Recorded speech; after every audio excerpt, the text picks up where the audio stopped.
आज गया के ऐतिहासिक गांधी मैदान गया मंडप में गांधी जी के अस्थि कलश के नजदीक गांधी मंडप पर बैठकर पीस एसोसिएशन ऑफ इंडिया की तरफ से पहलगाम में निर्दोष पर्यटकों की हत्या को लेकर एक प्रार्थना सह शोक सभा का आयोजन किया गया है, जिसमें शहर के कई बुद्धिजीवी लोग बैठे हैं और अपनी संवेदना को व्यक्त कर रहे हैं। आज इस दुख की घड़ी में पीस एसोसिएशन ऑफ इंडिया और जितने भी अमन पसंद लोग हमारे देश के हैं वो अपनी सरकार, अपने प्रधानमंत्री के साथ खड़े हैं और इस इंतजार में हैं कि हमारे देश के प्रधानमंत्री जिस तरह का भी एक्शन लेंगे उसके साथ पूरा देश खड़ा मिलेगा।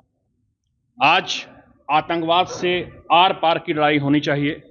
आतंकवाद बर्दाश्त नहीं होना चाहिए। जो भी इसके दोषी हैं उनको सरेआम फांसी की सजा हो, मौत की सजा हो, क्योंकि मौत का कसासा हमेशा मौत होता है और खासकर तब जब निर्दोष लोगों को मारा जाता है। आज दिल में दर्द है। हिंदुस्तान को फिर से तोड़ने की कोशिश की गई है और इस कोशिश को नाकाम बनाने के लिए सिविल सोसाइटी ऑफ इंडिया पूरी तरह से मुस्तैद है। आज यह जरूर है कि कुछ एक केसेस में धर्म पूछकर मारा गया, लेकिन जिसने धर्म पूछा उसने धर्म को जाना ही नहीं और धर्म पूछकर मार दिया। तो ऐसे लोग जो धर्म को जानते नहीं वो धार्मिक नहीं हो सकते, उनका कोई धर्म से मतलब नहीं है और ऐसे लोगों को समाज, देश कंडेम करता है और ऐसी घृणित कृत्य पर उनको सजाए मौत का रिक्वेस्ट करता अपने प्रधानमंत्री से कि ऐसे लोगों को चुने और सजाए मौत का प्रावधान लाएं। ये लड़ाई धर्म और अधर्म के बीच की लड़ाई है। ये लड़ाई मानवता और दानवता के बीच की लड़ाई है। और इस भारत देश पे हमला करने वाला पाकिस्तान ये जान ले कि ये 1947 का भारत नहीं है कि जो 14 साल का बच्चा खुद्दीराम बोस फांसी पे चढ़ेगा। ये आज का 2025 का भारत है जो पाकिस्तान के लोगों को और पाकिस्तान में आतंकी प्रस्त लोगों को फांसी पे और उसको गोला और बारूद से भूंजने का काम आज करेगा। ये धर्म की लड़ाई है। सबसे बड़ी लड़ाई है कि हम लोग आपस में बटे नहीं, क्योंकि बटेंगे तो कटेंगे। हम लोग सब लोग हिंदू, मुस्लिम, सिख, ईसाई भाई सब लोग एक साथ मिलजुल करके रहें। और पाकिस्तान से लड़ाई लड़ने की बात है तो 140 करोड़ लोग इस देश के प्रधानमंत्री नरेंद्र भाई मोदी जी के साथ हैं और उनको खुला आश्वासन और सर्वदलीय बैठक में उनको पूर्णतः समर्थन दे दिया गया है कि आपको पाकिस्तान से जैसे फरियाना है फरियाइए। आपके साथ 140 करोड़ लोग वैसे लोग भी हैं कि जो आपको वोट नहीं किया है, लेकिन आज वो आपके हर विषय, हर मुद्दे पे आपके साथ है। और दूसरी बात कि सरकार पब्लिक के सुरक्षा में तैनात हो। ऐसा नहीं है कि एक को मरा हुआ नेता को 30-30 को वायु श्रेणी का आप सुरक्षा दे रहे हैं। आप मरा हुआ नेता, हम अपने ही देश की बात हम कर रहे हैं।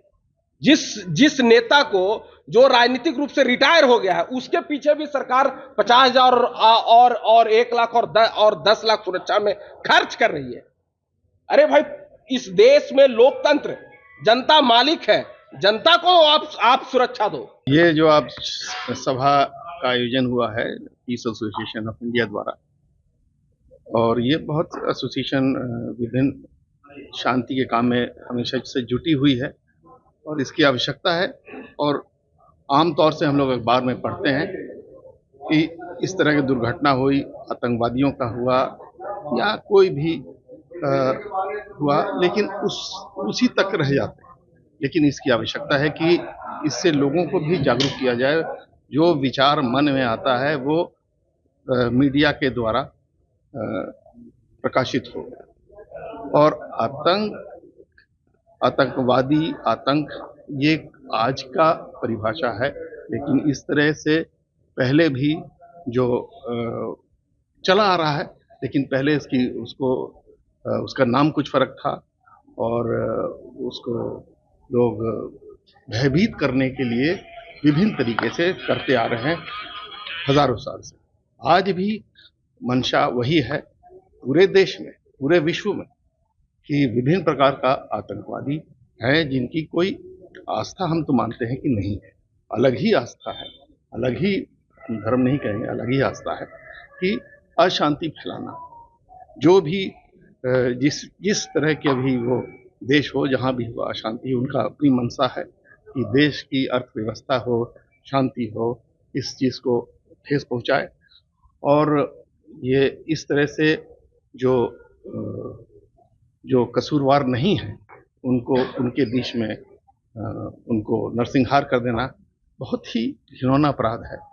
और उन सब के लिए हमारी श्रद्धांजलि है, इन्होंने अपनी जान दे दी। और मैं तो ये कहूँगा कि हम ईश्वर से प्रार्थना करते हैं कि ऐसे जो आतंकी विचार के लोग हैं उनको भी सुबुद्धि दे, उनके विवेक में जागरूकता लाए कि उनका मन बदले और शांति की तरफ वो चले।